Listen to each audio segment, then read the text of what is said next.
ਸਤਿ ਸ਼੍ਰੀ ਅਕਾਲ ਜੀ, ਮੈਂ ਹਾਂ ਸੰਦੇਸ਼ ਔਲਖ ਸ਼ਰਮਾ। ਜਗਬਾਣੀ ਟੀਵੀ ਤੇ ਤੁਹਾਡਾ ਸਭ ਦਾ ਬਹੁਤ-ਬਹੁਤ ਸਵਾਗਤ ਹੈ। ਵੇਲੇ ਹੁਣ ਤੱਕ ਦੇ ਹਮ ਖਬਰਾਂ ਦੇ ਵਿਸਤਾਰ ਵਿੱਚ ਜਾਣ ਤੋਂ ਪਹਿਲਾਂ ਇੱਕ ਨਜ਼ਰ ਸੁਰਖੀਆਂ ਤੇ। ਆਪ ਸਰਕਾਰ ਖਿਲਾਫ ਕਾਂਗਰਸ ਦਾ ਮੋਰਚਾ, ਚੰਡੀਗੜ੍ਹ ਵਿੱਚ ਵਿਜੀਲੈਂਸ ਆਫਿਸ ਦੇ ਬਾਹਰ ਕੀਤਾ ਪ੍ਰਦਰਸ਼ਨ। ਚੰਡੀਗੜ੍ਹ ਏਅਰਪੋਰਟ ਦਾ ਨਾਮ ਬਦਲਣ ਤੇ ਫਿਰ ਪੇਂਚ, ਸ਼ਹੀਦ ਭਗਤ ਸਿੰਘ ਤੇ ਪੰਜਾਬ ਅਤੇ ਹਰਿਆਣਾ ਰਾਜ਼ੀ, ਪਰ ਚੌਟਾਲਾ ਨੇ ਰੱਖੀ ਸ਼ਰਤ। ਅਤੇ ਮੋਟਰ ਵਹੀਕਲ ਐਕਟ ਵਿੱਚ ਹੋਇਆ ਬਦਲਾਵ, ਚੰਡੀਗੜ੍ਹ ਵਿੱਚ ਹੁਣ ਸਪੀਡ ਲਿਮਿਟ ਰਹੇਗੀ 25 ਕਿਲੋਮੀਟਰ ਪਰ ਆਵਰ। ਤੇ ਹੁਣ ਖਬਰਾਂ ਵਿਸਤਾਰ ਨਾਲ। ਖਬਰਾਂ ਦੀ ਸ਼ੁਰੂਆਤ ਵਿੱਚ ਸਭ ਤੋਂ ਪਹਿਲਾਂ ਗੱਲ ਕਰਾਂਗੇ ਪੰਜਾਬ ਕਾਂਗਰਸ ਵੱਲੋਂ ਕੀਤੇ ਗਏ ਪ੍ਰਦਰਸ਼ਨ ਦੀ। ਤਾਂ ਤੁਹਾਨੂੰ ਦੱਸ ਦਈਏ ਕਿ ਆਪ ਸਰਕਾਰ ਦੇ ਖਿਲਾਫ ਪੰਜਾਬ ਕਾਂਗਰਸ ਦੇ ਮੰਤਰੀਆਂ ਨੇ ਮੋਰਚਾ ਖੋਲ੍ਹ ਦਿੱਤਾ ਹੈ। ਸਾਬਕਾ ਮੰਤਰੀਆਂ ਤੇ ਵਿਜੀਲੈਂਸ ਦੀ ਲਟਕ ਰਹੀ ਤਲਵਾਰ ਦੇ ਖਿਲਾਫ ਇਹਨਾਂ ਮੰਤਰੀਆਂ ਨੇ ਮੋਰਚਾ ਖੋਲ੍ਹਿਆ। ਵੱਖ-ਵੱਖ ਥਾਵਾਂ ਤੇ ਪ੍ਰਦਰਸ਼ਨ ਕੀਤਾ। ਵਿਜੀਲੈਂਸ ਦਫ਼ਤਰ ਦੇ ਬਾਹਰ ਇਹਨਾਂ ਨੇ ਮੋਰਚਾ ਖੋਲ੍ਹਿਆ। ਹਾਂਜੀ ਹਾਂਜੀ ਹਾਂਜੀ ਹਾਂਜੀ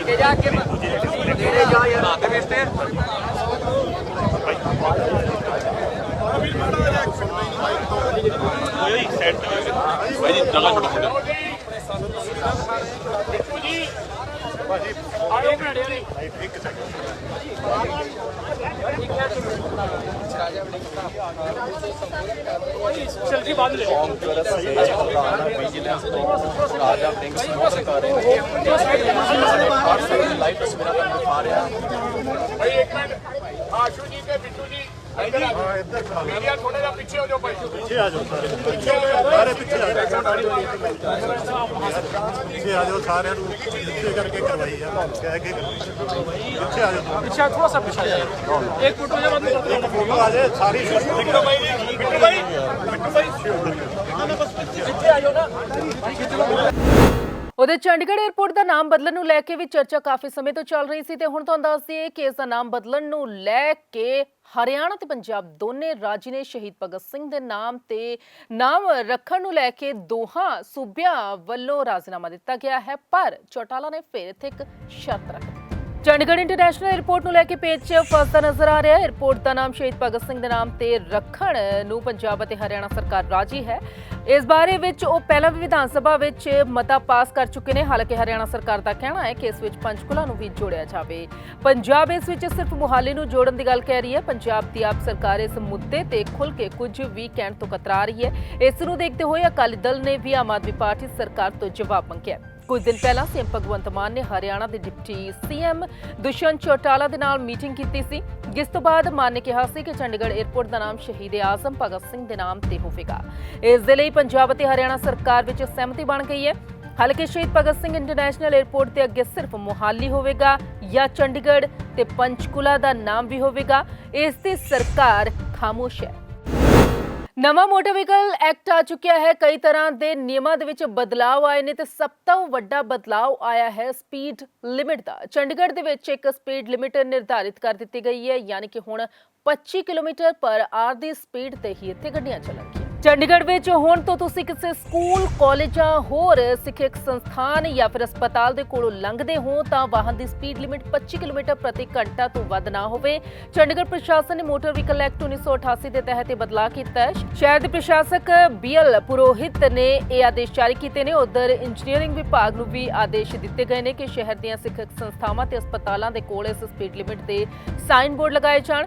ਇਹ ਸਾਈਨ ਬੋਰਡ ਸੰਸਥਾਵਾਂ ਦੇ ਬਾਹਰ ਸੜਕ ਦੇ ਦੋਹੇ ਪਾਸੇ ਲਗਾਏ ਜਾਣ। ਚੰਡੀਗੜ੍ਹ ਟ੍ਰੈਫਿਕ ਪੁਲਿਸ ਦੇ ਨਾਲ ਵਿਚਾਰ ਵਿਮਰਸ਼ ਕਰਕੇ IRC ਮਾਨਕਾਂ ਦੇ ਤਹਿਤ ਇਹ ਸਾਈਨ ਬੋਰਡ ਹੋਣੇ ਚਾਹੀਦੇ ਨੇ। ਚੰਡੀਗੜ੍ਹ ਪ੍ਰਸ਼ਾਸਨ ਦੇ ਸੈਕਟਰੀ ਟਰਾਂਸਪੋਰਟ ਨਿਤਿਨ ਕੁਮਾਰ ਯਾਦਵ ਨੇ ਆਦੇਸ਼ ਅੱਗੇ ਜਾਰੀ ਕੀਤੇ ਨੇ।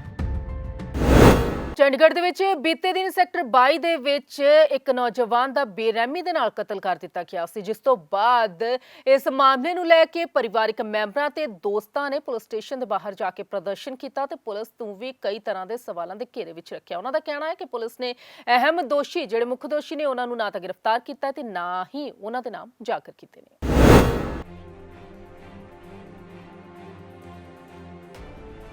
ਚੰਡੀਗੜ੍ਹ ਦੇ ਸੈਕਟਰ 22 ਦੇ ਵਿੱਚ ਬੀਤੇ ਐਤਵਾਰ ਰਾਮਦਰਬਾਰ ਦੇ ਇਲਾਕੇ ਦੇ 24 ਸਾਲਾ ਸਾਗਰ ਦੇ ਕਤਲ ਦੇ ਮਾਮਲੇ ਵਿੱਚ ਅੱਜ ਪੀੜਤ ਪਰਿਵਾਰ ਅਤੇ ਇਲਾਕੇ ਦੇ ਲੋਕਾਂ ਨੇ ਸੈਕਟਰ 17 ਦੇ ਥਾਣੇ ਦੇ ਬਾਹਰ ਰੋਸ ਮੁਜ਼ਾਹਰਾ ਕੀਤਾ। ਪਰਿਵਾਰ ਅਤੇ ਮ੍ਰਿਤਕ ਦੇ ਦੋਸਤਾਂ ਦੇ ਮੁਤਾਬਿਕ ਪੁਲਿਸ ਨੇ ਇਸ ਮਾਮਲੇ ਦੇ ਵਿੱਚ ਅਹਿਮ ਆਰੋਪੀਆਂ ਨੂੰ ਗ੍ਰਿਫਤਾਰ ਹੀ ਨਹੀਂ ਕੀਤਾ। ਉਧਰ ਦੂਜੇ ਪਾਸੇ ਇਸ ਵਾਰਦਾਤ ਨੂੰ ਅੰਜਾਮ ਦਿੰਦੇ ਹੋਏ ਆਰੋਪੀ ਸੀਸੀਟੀਵੀ ਫੁਟੇਜ ਦੇ ਵਿੱਚ ਵੀ ਕੈਦ ਹੋ ਗਏ ਸੀ ਤੇ ਪੁਲਿਸ ਦਾ ਕਹਿਣਾ ਹੈ ਕਿ पुलिस इस मामले दे विच गिरफ्तार करके चारे आरोपियों को अदालत विच पेश करेगी।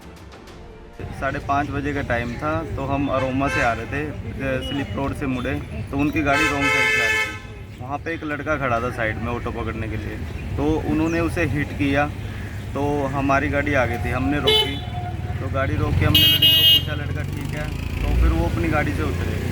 तो उन्होंने क्या किया कि भी पूछा कि भी तुमने हमारे आगे गाड़ी क्यों लगाई, कि क्यों रोकी गाड़ी? हमने कहा भाई लड़का गिरा है, उसको चोट लगी, उससे पूछ रहे हैं हम। तो भाई इतनी बात पे उन्होंने एक लड़के ने हाथापाई करी है जी, और बाकी दिलावर उतरा, उसने चाकू निकाला और उसने मारा जी।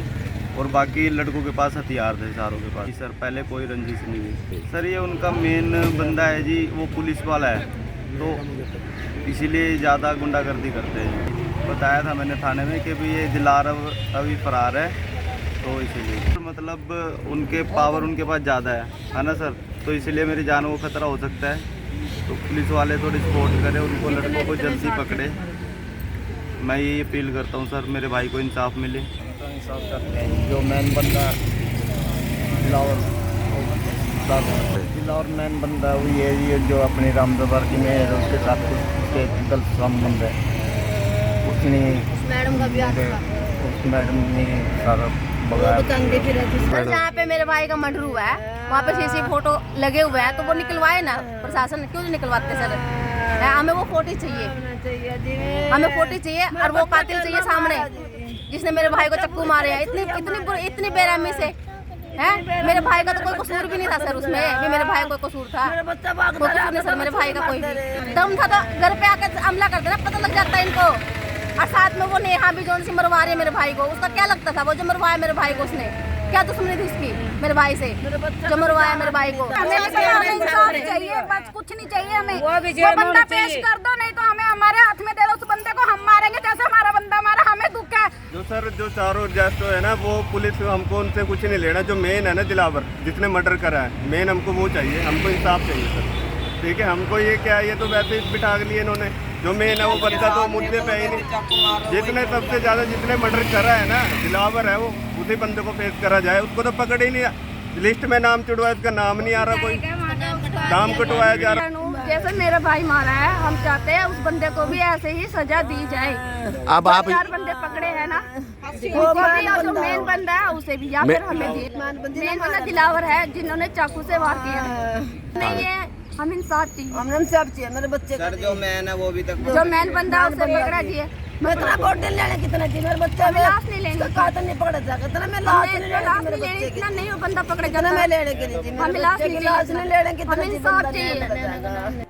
ਦੱਸ ਦਈਏ ਕਿ ਮ੍ਰਿਤਕ ਅਤੇ ਉਸਦੇ ਦੋਸਤਾਂ ਉੱਤੇ ਸੈਕਟਰ 17 ਅਤੇ 22 ਦੀ ਡਿਵਾਈਡਿੰਗ ਰੋਡ ਉੱਤੇ ਬੱਸ ਸਟੈਂਡ ਚੌਂਕ ਦੇ ਕੋਲ ਆਰੋਪੀਆਂ ਨੇ ਤੇਜ਼ਧਾਰ ਹਥਿਆਰਾਂ ਨਾਲ ਹਮਲਾ ਕਰ ਦਿੱਤਾ ਸੀ ਤੇ ਹਮਲੇ ਵਿੱਚ ਮ੍ਰਿਤਕ ਸਾਗਰ ਦੀ ਮੌਤ ਹੋ ਗਈ ਸੀ ਤੇ ਉਸਦੇ ਦੋਸਤ ਜ਼ਖਮੀ ਹੋ ਗਏ ਸੀ। ਜਗਬਾਣੀ ਟੀਵੀ ਲਈ ਚੰਡੀਗੜ੍ਹ ਤੋਂ ਕੁਲਦੀਪ ਕੁਮਾਰ ਦੀ ਰਿਪੋਰਟ। ਲਗਾਤਾਰ ਹੋ ਰਹੇ ਪ੍ਰਦਰਸ਼ਨਾਂ ਦੇ ਵਿੱਚ ਹੁਣ ਕੈਬ ਡਰਾਈਵਰ ਵੀ ਆ ਚੁੱਕੇ ਨੇ। ਕੈਬ ਡਰਾਈਵਰਸ ਨੇ ਵੀ ਪ੍ਰਦਰਸ਼ਨ ਕੀਤਾ। ਉਹਨਾਂ ਨੇ ਬਹੁਤ ਹੀ ਮੁੱਖ ਮੰਗ ਰੱਖੀ। ਉਹਨਾਂ ਦਾ ਕਹਿਣਾ ਹੈ ਕਿ ਲਗਾਤਾਰ ਜੋ ਇਹ ਕੈਬ ਦਾ ਕਾਰੋਬਾਰ ਹੈ ਉਹ ਪ੍ਰਭਾਵਿਤ ਹੋ ਰਿਹਾ। ਉਹਨਾਂ ਦੀ ਮੰਗ ਕੀ ਹੈ, ਦੇਖਦੇ ਹਾਂ ਇਸ ਰਿਪੋਰਟ ਵਿੱਚ। ਚੰਡੀਗੜ੍ਹ ਦੇ ਕੈਬ ਚਾਲਕ ਹੁਣ ਸੜਕਾਂ ਤੇ ਉਤਰ ਆਏ ਹਨ। ਵੱਡੀ ਗਿਣਤੀ ਦੇ ਵਿੱਚ ਟੈਕਸੀ ਚਾਲਕਾਂ ਨੇ ਸੈਕਟਰ 18 ਵਿਖੇ STA ਆਫਿਸ ਦੇ ਬਾਹਰ ਧਰਨਾ ਦੇ ਦਿੱਤਾ ਤੇ ਕੈਬ ਚਾਲਕ ਆਪਣੀਆਂ ਗੱਡੀਆਂ ਦੀਆਂ ਚਾਬੀਆਂ ਇੱਕ ਜਗ੍ਹਾ ਤੇ ਇਕੱਠਾ ਕਰਕੇ ਰੋਸ ਜਤਾ ਰਹੇ ਸੀ। ਚਾਲਕਾਂ ਦਾ ਕਹਿਣਾ ਸੀ ਕਿ ਉਹ ਸਾਰੇ ਆਪਣੀਆਂ ਗੱਡੀਆਂ ਦੀਆਂ ਚਾਬੀਆਂ STA ਅਫਸਰ ਨੂੰ ਦੇਣ ਜਾ ਰਹੇ ਹਨ ਤੇ ਰੋਸ ਜਤਾਉਂਦੇ ਹੋਏ ਕਹਿ ਰਹੇ ਹਨ ਕਿ ਸ਼ਹਿਰ ਦੇ ਵਿੱਚ ਕਈ ਐਗਰੀਗੇਟਰ ਕੰਪਨੀਆਂ ਮਨਮਰਜ਼ੀ ਤੇ ਉਤਰ ਆਈਆਂ ਹਨ। ਇਹ ਕੰਪਨੀਆਂ ਨਿੱਜੀ ਨੰਬਰ ਪਲੇਟ ਤੇ ਟੈਂਪਰੇਰੀ ਨੰਬਰ ਪਲੇਟ ਦੀ ਗੱਡੀਆਂ ਨੂੰ ਵੀ ਕੈਬ ਤੇ ਬਾਈਕ ਟੈਕਸੀ ਦੇ ਤੌਰ ਤੇ ਚਲਾ ਰਹੀਆਂ ਹਨ। ਸ਼ਹਿਰ ਦੇ ਵਿੱਚ ਓਲਾ, ਉਬਰ ਤੇ ਹੋਰ ਵੀ ਅਨਰਜਿਸਟਰਡ ਕੰਪਨੀਆਂ ਜਿਨ੍ਹਾਂ ਕੋਲ ਲਾਇਸੈਂਸ ਨਹੀਂ ਹੈ, ਫਿਰ ਵੀ ਇਹ ਕੰਪਨੀਆਂ ਬਿਨਾਂ ਕਿਸੇ ਰੋਕ ਟੋਕ ਤੋਂ ਸ਼ਹਿਰ ਦੇ ਵਿੱਚ ਕੰਮ ਕਰ ਰਹੀਆਂ ਹਨ, ਜਿਸ ਕਰਕੇ ਉਹਨਾਂ ਨੂੰ ਖਾਸਾ ਨੁਕਸਾਨ ਹੋ ਰਿਹਾ ਹੈ ਤੇ ਇਸ ਦੀ ਸ਼ਿਕਾਇਤ STA ਅਫਸਰ ਨੂੰ ਦੇਣ ਲਈ ਉਹ ਪਹੁੰਚੇ ਹਨ। ट्राई सिटी में 9000 अनऑथराइज्ड प्राइवेट व्हीकल, जिनमें 9000 तो सिर्फ बाइक हैं और 3000 के लगभग प्राइवेट गाड़ियां चल रही हैं। उन पर नकेल नहीं कसी गई। अगर कभी हमारे भाई बंद ज़बरदस्ती में किसी को पकड़ाने की कोशिश भी करते हैं तो पुलिस वाले हाथ खड़े कर देते हैं, भाई हमारे पास अथॉरिटी नहीं है इनको चलान करने की, ये सिर्फ STA साहब कर सकता है। तो हम STA साहब से ये मांग करते हैं, हमारे कैब ड्राइवर और बाइक राइडर आपस में उलझ रहे हैं, जिसमें चंडीगढ़ का माहौल ख़राब हो सकता है, ट्राई सिटी का माहौल ख़राब हो सकता है। अगर कल वो माहौल ख़राब होगा तो उसके जिम्मेदार कहीं ना कहीं प्रशासन होगा। हम हाथ जोड़ के विनती करते हैं प्रशासन से, हमारे चाहे वो कैब ड्राइवर भाई हैं चाहे वो बाइक राइडर भाई हैं, इनको आपस में लड़ने से बचाइए। वजह बहुत सी है।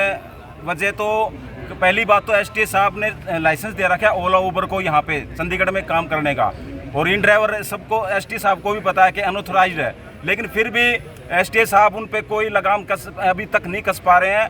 रही बात रैपिडो की, बाइक्स की और प्राइवेट व्हीकल्स की, जब तक इन कंपनियों पे भी हम लगाम नहीं, STA साहब की तरफ से लगाम कसेंगे नहीं, ये प्रशासन कसेगा तो फिर से दोबारा से फिर से अटैच होती रहेंगी ये बाइक्स और ऐसे धड़ल्ले से चलती रहेंगी। हम STA साहब से ये भी मांग करते हैं, ये भी डिमांड करते हैं, ये भी हमारी प्रार्थना है, हमारी रोजी रोटी बचाए। ਫਿਲਹਾਲ ਹੁਣ ਵੇਖਣ ਵਾਲੀ ਗੱਲ ਹੋਏਗੀ ਕਿ ਇਸ ਸੰਬੰਧ ਦੇ ਵਿੱਚ STA ਅਫਸਰ ਕੀ ਸੰਗਿਆਨ ਲੈਂਦੇ ਹਨ। ਜਗਬਾਣੀ TV ਲਈ ਚੰਡੀਗੜ੍ਹ ਤੋਂ ਭਗਵਤ ਸਿੰਘ ਦੀ ਰਿਪੋਰਟ। ਜਿੱਥੇ ਇੱਕ ਪਾਸੇ ਕੈਬ ਡਰਾਈਵਰਸ ਨੇ ਪ੍ਰਦਰਸ਼ਨ ਕੀਤਾ ਤਾਂ ਉੱਥੇ ਦੂਜੇ ਪਾਸੇ ਪੁੱਛਾ ਵੱਲੋਂ ਵੀ ਪ੍ਰਦਰਸ਼ਨ ਕੀਤਾ ਗਿਆ। ਉਹਨਾਂ ਨੇ ਸਰਕਾਰ ਨੂੰ ਚੇਤਾਵਨੀ ਦਿੰਦੇ ਹੋਏ ਕਿਹਾ ਕਿ ਜੇਕਰ ਉਹਨਾਂ ਦੀਆਂ ਮੰਗਾਂ ਨਾ ਮੰਨੀਆਂ ਗਈਆਂ ਤਾਂ ਉਹ ਹੋਰ ਵੀ ਤਿੱਖਾ ਸੰਘਰਸ਼ ਉਲੀਕ ਸਕਦੇ ਨੇ।